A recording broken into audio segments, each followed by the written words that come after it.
sommes venus ici au Burundi pour voir et comprendre comment ce pays fait face à l'embargo imposé par l'Union européenne suite aux événements de 2015.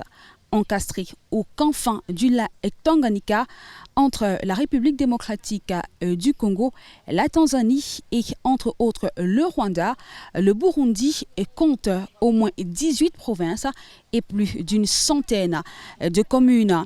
L'incompréhension s'est estompée. La communauté internationale campe sur ces décisions et pourtant, comparativement à d'autres pays africains, le Burundi avance.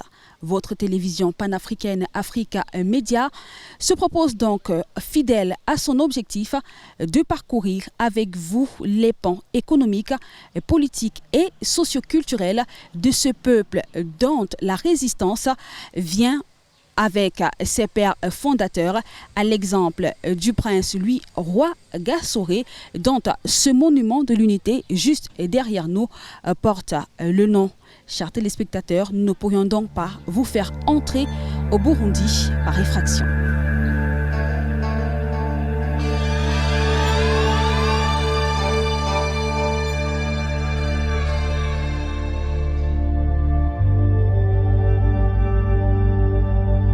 Le Burundi,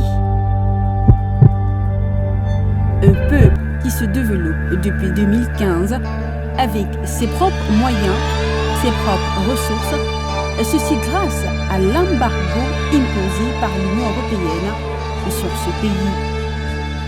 Une décision tombée comme une révélation, mieux, une bénédiction pour ce peuple de travailleurs. Grâce à cette sanction, le pays de Pierre Nkurunziza a décidé de se construire. Un défi qui passe avant tout par l'unification et surtout la cohésion nationale. Pendant près de 7 jours, nous avons suivi certaines personnalités du Burundi et nous avons découvert ensemble leur combat pour arriver à faire de leur pays l'une des terres les plus prisées du continent africain. Une nation pour laquelle les réalisations parleront à elles seules.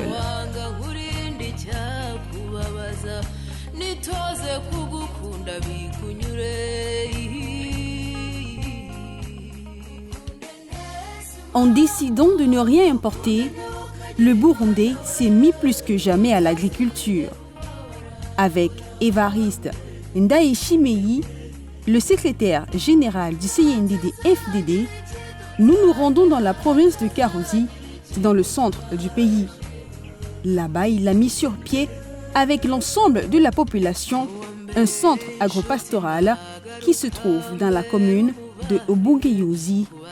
D'une superficie de plusieurs hectares, le centre agropastoral regroupe plusieurs activités. Dans ce centre, nous nous occupons spécialement de l'agriculture, de l'élevage des bovins et l'aquaculture.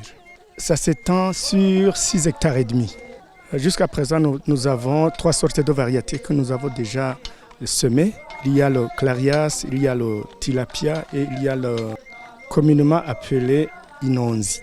Ce projet, nous l'avons démarré il y a une année. Pour ce centre, nous envisageons mettre encore une dizaine d'étangs piscicoles parce que auparavant, ici, on cultivait du riz et puis la production était vraiment très basse. Mais pour le moment, avec une superficie comme vous la voyez ici, dans l'étang piscicole, il y a facilement l'obtention de 3 à 5 tonnes. Et puis vous savez que le prix d'un kilogramme de poisson, ça coûte énormément beaucoup. Les récoltes de ce centre agropastoral serviront à l'avenir à des fins de commercialisation. Mais selon son responsable, le fruit de ce travail sera remis avant tout aux populations de la province. Jusqu'à présent, nous envisageons faire la première récolte au mois de juin. Et puis, il y a la population d'abord d'ici qui doit d'abord en jouir les résultats. Nous allons vendre parce que ici nous avons déjà dépensé beaucoup. Et puis lorsque vous dépensez, il faut que vous récupérez. Vous avez les récoltes en provenance de l'agriculture. Et puis ces récoltes nous aident aussi à préparer les aliments du poisson à base des cultures vivrières. Et puis lorsque vous avez vous récoltez ces poissons, il y a aussi l'augmentation des protéines pour la population.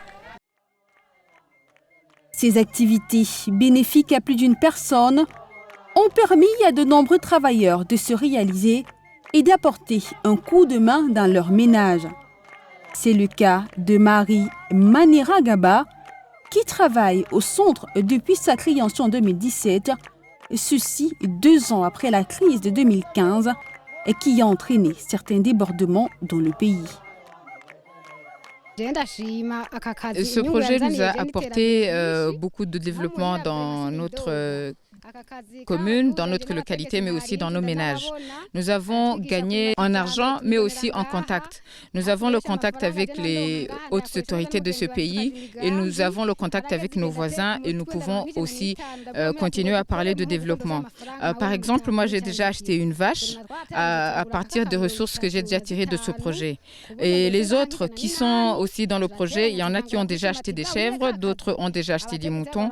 Nous pouvons subvenir à nos besoins quotidiens en tant que membres de ce projet. Nous pouvons nous acheter de quoi nous habiller convenablement, mais aussi nos partenaires, nos maris apprécient beaucoup ce travail parce que nous apportons notre plus-value en tant que femmes à la maison, nous apportons des ressources aussi et du coup notre mariage s'en porte mieux.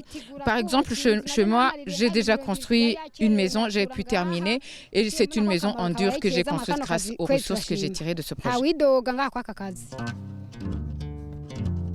Évariste Ndayishimei, l'initiateur de ce projet, compte agrandir ce centre agropastoral.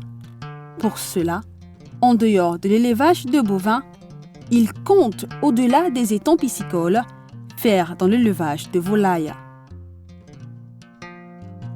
Ce sera pour lui une chaîne de transformation complète, car la matière fécale des volailles tombée dans l'eau nourrira les poissons. L'eau des poissons, une fois changée, irriguera les cultures et ces dernières, lors de la récolte, nourriront les bovins et les volailles. Les excréments des bovins ne sont pas en reste, ils seront utilisés comme engrais pour l'agriculture. Et chacune des récoltes, dans les différents secteurs, nourrira à son tour les hommes. C'est donc un modèle pour ne rien perdre, mais où tout se transforme. Ici, dans la commune de Karouzi, nous nous trouvons particulièrement dans le centre agro-pastoral de la commune, de la province. Nous pouvons voir derrière nous des paysans qui travaillent à cœur joie pour développer le Burundi. Ils ont un seul objectif, c'est de booster l'économie de leur pays, et ce à travers l'agriculture, la pisciculture, la riziculture et l'élevage. Actuellement, c'est des bovins et très prochainement, ça sera des volailles. En s'encourageant donc avec ces chants que vous entendez, la population du Burundi, principalement de cette commune, aimerait mettre leurs enfants à l'abri de l'insécurité alimentaire. Ils n'importent rien, ils veulent donc transmettre cela à leurs enfants en leur montrant l'exemple, le bon exemple pour se débrouiller eux-mêmes, travailler de leurs mains pour développer leur pays.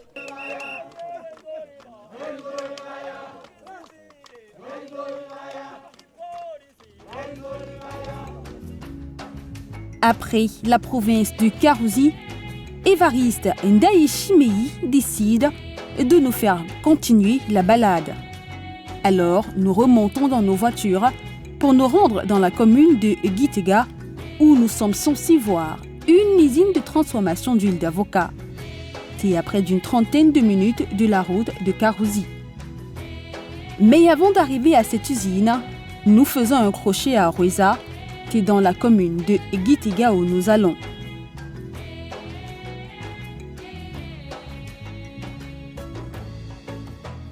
Ici, l'équipe d'Évariste nous fait visiter le projet d'irrigation collinaire.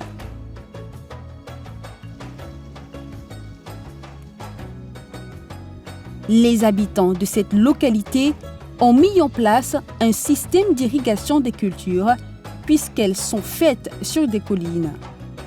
Car le Burundi tout entier, faut le rappeler, présente un relief en pic. Pour voir le projet en question, il faut grimper la colline, puisque la distribution de l'eau se fait depuis des montagnes. La marche se fait sur près d'1 kilomètre sous un soleil accablant de midi. Une fois au sommet, l'ingéniosité des habitants de cette localité frappe aux yeux. Ils ont construit un barrage qui permet à chacun d'avoir de l'eau. Et les paysans travaillent à tour de rôle, 24 heures sur 24, pour partager cette source de vie. Comment fonctionne le mécanisme ?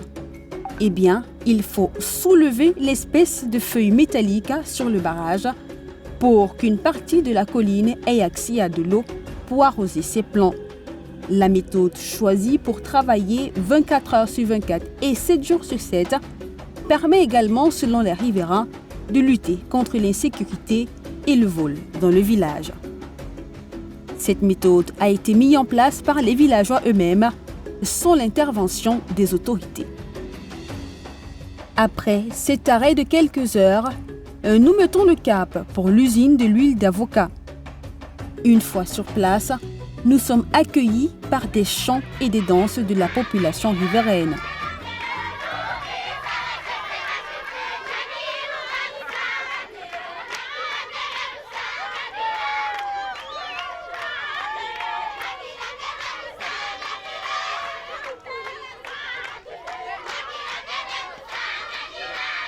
En concertation avec l'équipe, nous nous demandons à quoi doit-on s'attendre à l'intérieur, vu que c'était la première fois pour nous de visiter une usine de fabrication d'huile d'avocat. Il faut bien prendre des notes pour ne rien oublier.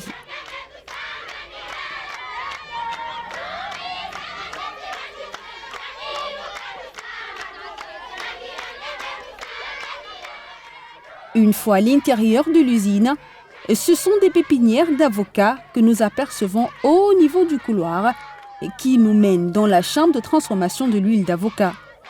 Sur l'un des murs de la chambre, réservé pour peser les noyaux d'avocat, on peut lire sur les affiches les différentes variétés d'avocats utilisées pour extraire de l'huile.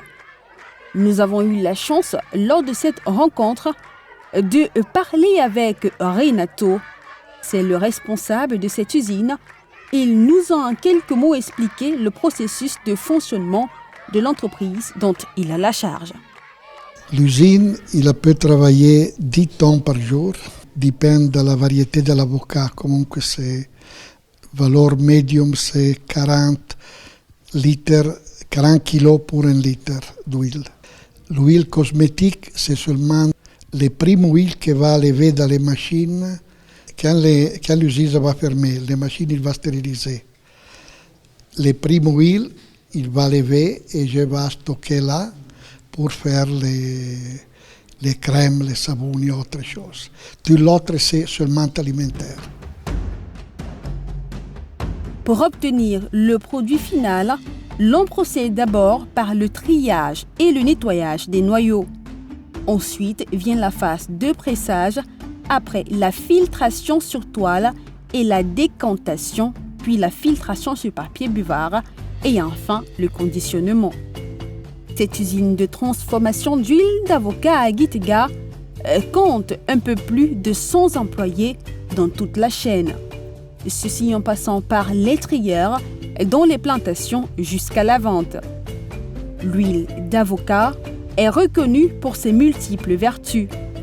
En dehors de réduire le cholestérol dans l'organisme, il nourrit les peaux sèches grâce à ses acides gras monoinsaturés. Elle est également l'huile bien sûr, connue pour préserver le système cardiovasculaire et pour son effet régulateur sur l'insuline. L'huile d'avocat contribue aussi à la pousse des cheveux. Elle est autant utilisée dans les produits de beauté.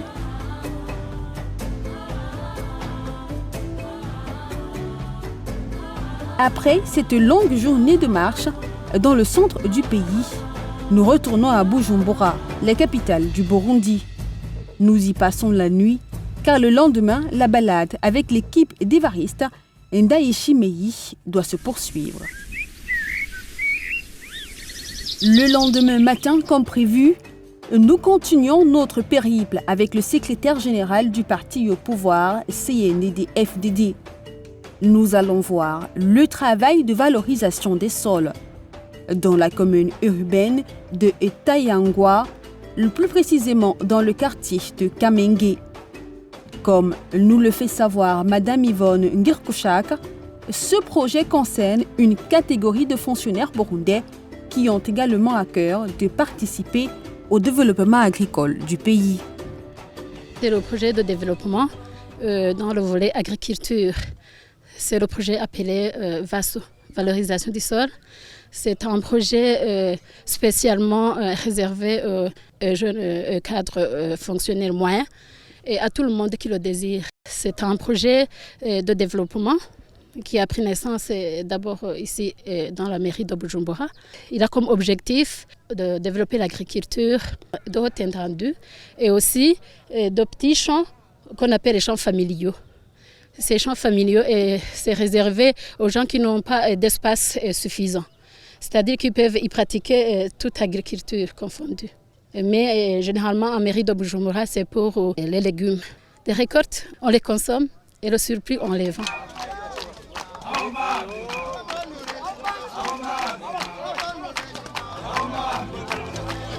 Cet amour pour le travail bien fait et par soi-même a été instauré par le président de la République, Pierre Nkurunziza, dans un programme qu'il a appelé Projet communautaire.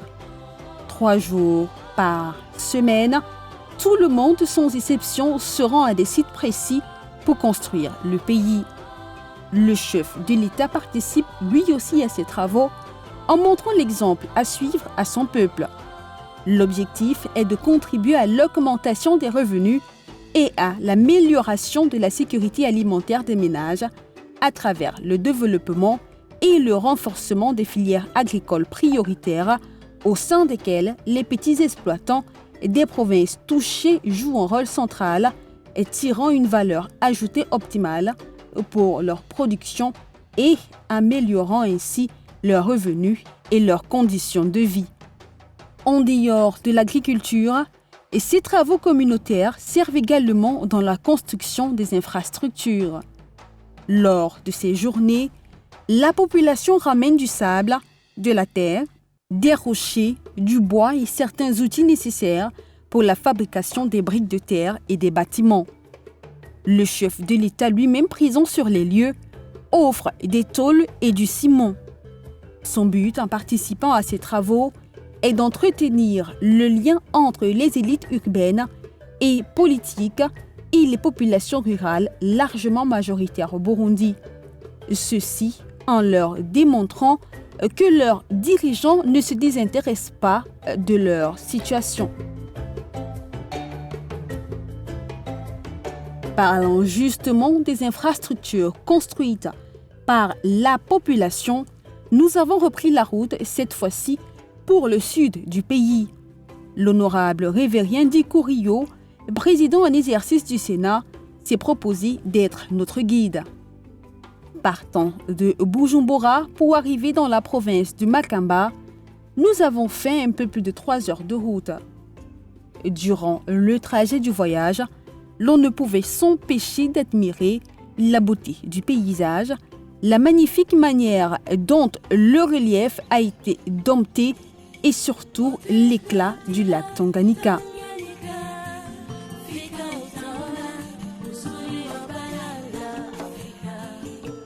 Une fois à Makamba, c'est avec émerveillement que nous voyons les populations construire à main nue et sans protection aucune un immeuble de 6 niveaux. Hommes, femmes et enfants portent parpaing par parpaing. C'est un monument que la population a décidé d'ériger en souvenir des événements de 2015 qui ont été marqués par la résistance du peuple burundais à ne pas se laisser manipuler par les puissances étrangères qui, selon certains observateurs, voulaient mettre le pays à feu et à sang pour exploiter les ressources du Burundi. C'est en partie ce que nous explique Gag Liyukuri, le gouverneur de la province de Makamba. Ce grand bâtiment que vous voyez, c'est-à-dire c'est un bureau provincial. La province de Makamba a s'organisé pour que nous puissions bâtir et construire un bureau provincial. Ce bureau provincial sera composé par plus de 120 bureaux. Et cela est dû à l'organisation de son Excellence, très honorable président du Sénat, et qui est aujourd'hui l'aîné de la province. Nous avons vu qu'il faut donc se mettre ensemble pour que nous puissions construire un monument que vous voyez aujourd'hui, c'est-à-dire un monument de résistance. Cela témoigne que la province de Makamba est capable. Donc nous remercions la population de la province de Makamba parce que nous avons pu construire un monument de 6 niveaux. De 6 niveaux que vous voyez. Et ce monument sera composé par plus de 120 bureaux.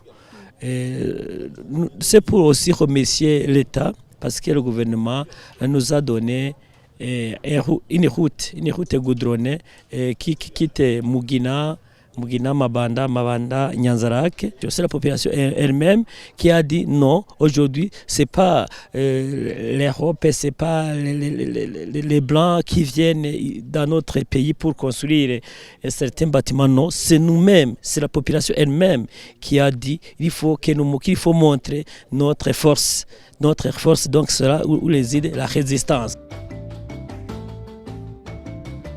Un peu plus loin à Makamba, sur la colline de Kirama, c'est presque le même scénario. Les habitants de ce quartier travaillent eux aussi à main nue sur un grand chantier et qui, comme les autres, participera à développer le pays et à booster l'économie du Burundi. Il s'agit d'un projet d'usine d'eau minérale. L'ingénieur en charge de ce projet est un jeune homme d'à peine 30 ans et qui a fait ses études dans son pays natal, le Burundi. Lui, c'est Célestin Nibazumba. Il a bien voulu nous parler de ce projet qui est une initiative du président du Sénat, l'honorable révérien Dikurio. Le projet a commencé le 14 février 2018. C'est qu'il y a les jeunes gens, il y a les mamans, les papas qui veulent aussi bénéficier des moyens pour envoyer les enfants à l'école. Ce sont eux que nous appelons travailler ici pour qu'ils puissent bénéficier de ces moyens. Ici, il y a d'abord les 5 bâtiments. Il y a d'abord le grand bâtiment là que vous avez visité, dans lequel il y a les machines que nous allons utiliser pour la production de l'eau. C'est un bâtiment de l'usine. Et les autres 4 bâtiments seront utilisés pour le stockage. Le stockage est ici comme le bâtiment en bas. Et ça pour le stockage des matériaux et des matériels non finis.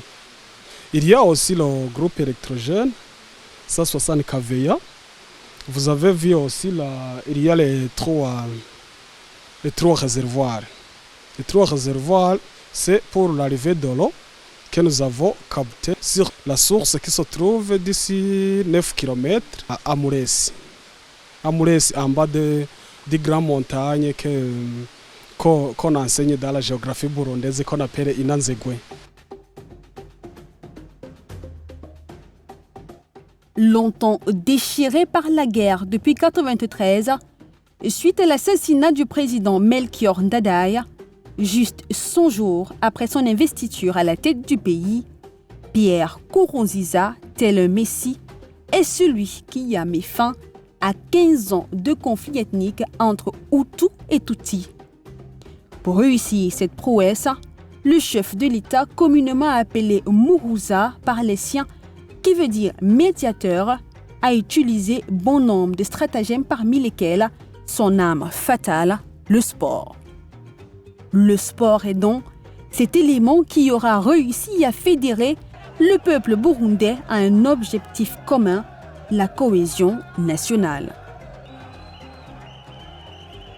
Moi, je suis sportif de formation, mais aussi j'ai pratiqué le sport pendant très longtemps. J'ai étudié à l'université en l'éducation physique et sportive. Et ce que nous avons appris à l'école, moi j'ai fait donc mon cheval de bataille, faire du sport un outil qui peut contribuer au développement du pays, mais aussi un outil de voir comment créer la cohésion entre le peuple qui s'est déchiré pendant très longtemps. Nous avons réussi. Premièrement, nous avons vu qu'il y avait manque d'infrastructures sportives. C'est la raison pour laquelle nous avons mobilisé toute la population à travers ce que nous appelons les activités, donc les travaux communautaires, tous les samedis. C'est-à-dire que toute la population burundaise, les militaires, les policiers, et les députés, le président de la République, nous avons consacré donc chaque jour du samedi aux travaux communautaires. Nous avons construit pendant presque 10 ans autour de 12 stades que nous avons construits nous-mêmes sans aucun apport de la communauté internationale des bailleurs. Nous avons nous-mêmes construit des stades. Et aujourd'hui, il y a au moins 7 stades qui sont en construction. Pour dire que d'ici 3 ans, tout le pays, dans toutes les provinces du pays, on aura des stades qui ont été construits par la population elle-même. Cela montre que c'est de créer l'opportunité et l'espace où les sportifs vont s'épanouir. Ce n'est pas uniquement pour le football, parce que ces stades contiennent aussi des pistes d'athlétisme. Il y a aussi des terrains de basketball, de volleyball, mais aussi de handball.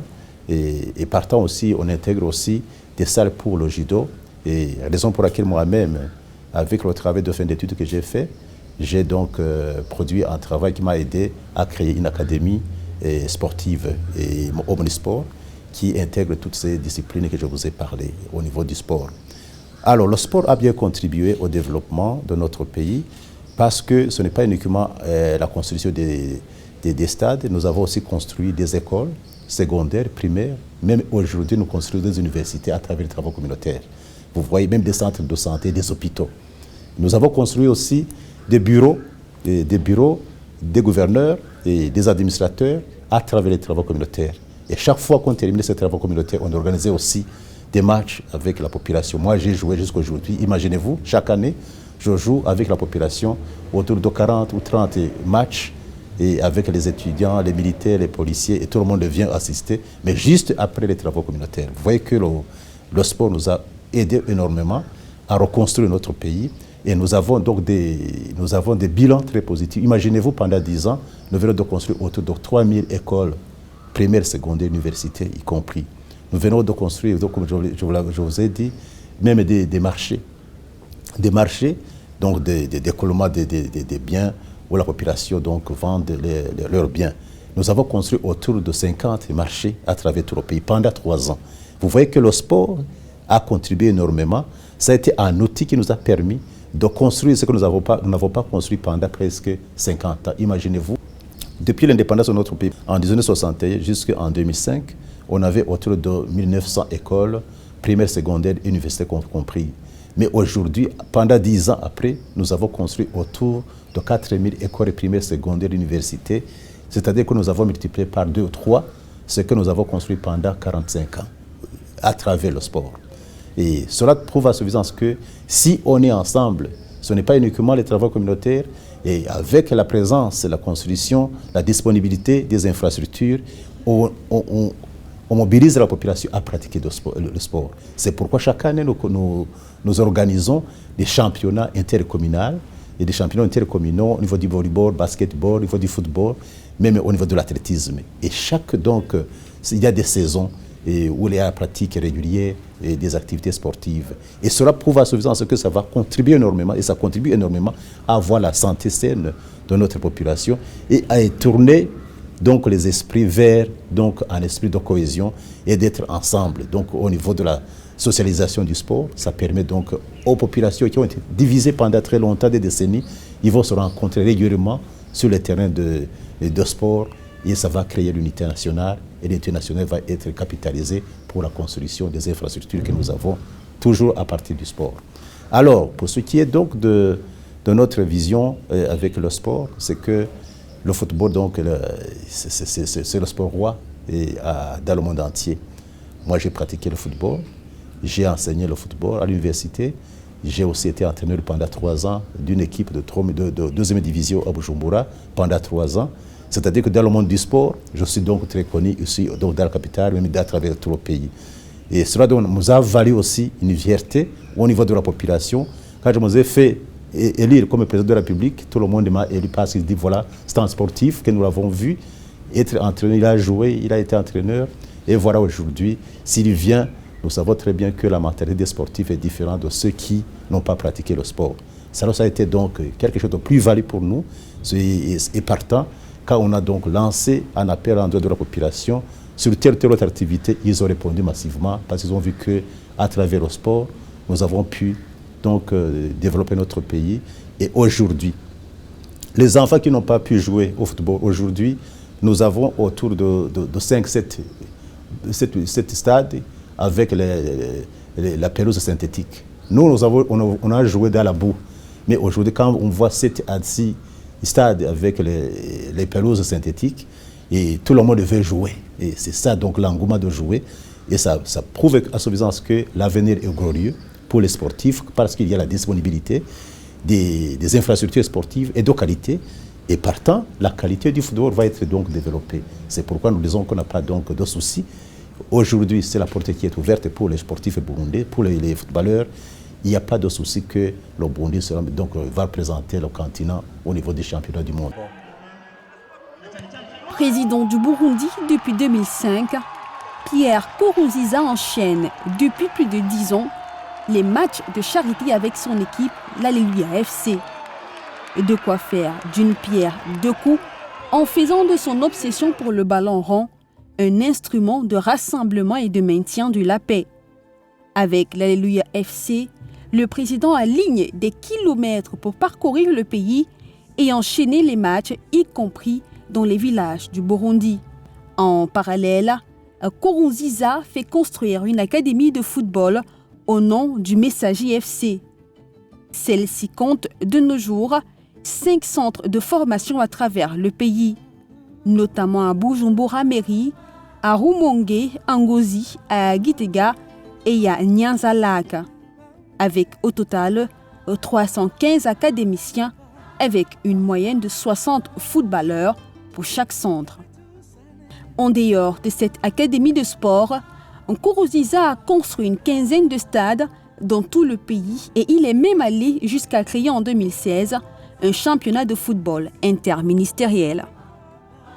À travers la construction d'espaces sportifs, le numéro 1 du Burundi vise à casser le mythe du politicien lointain et charismatique, étranger aux réalités quotidiennes des populations, en se présentant un homme ordinaire.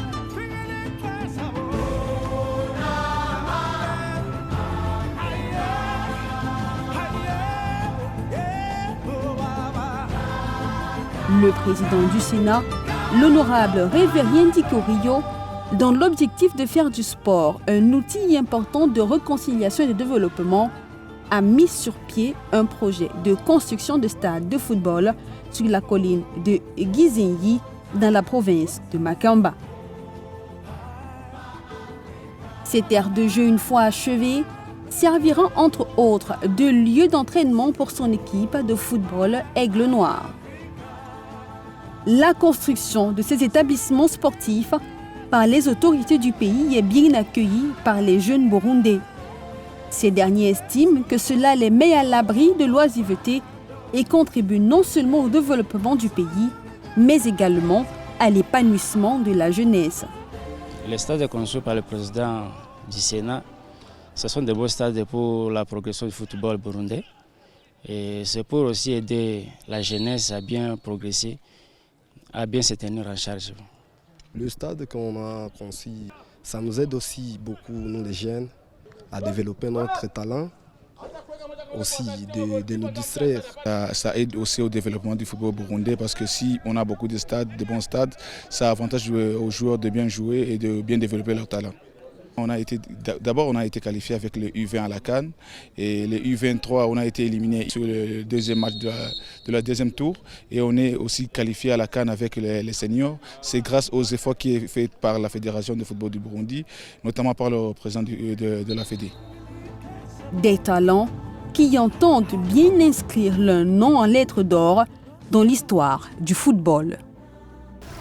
Ce pays essaye depuis 2015 de montrer à la face du monde qu'il est possible de construire son développement grâce à ses propres paradigmes. Et donc pour ce faire, il faudrait renforcer la cohésion nationale, raffermir la coopération qui existe entre les pays voisins qui partagent ensemble le lac Tanganyika. Voilà donc la principale symbolique de ce lieu mythique où je me trouve, les berges du lac Tanganyika. C'est un lieu, que dis-je, un lien qui l'impose donc à tous les pays qui l'ont en partage. Un défi, comme nous l'avons relevé, François Bikoro, Bungu Frédéric, Cyril Mufa et Martha Stella.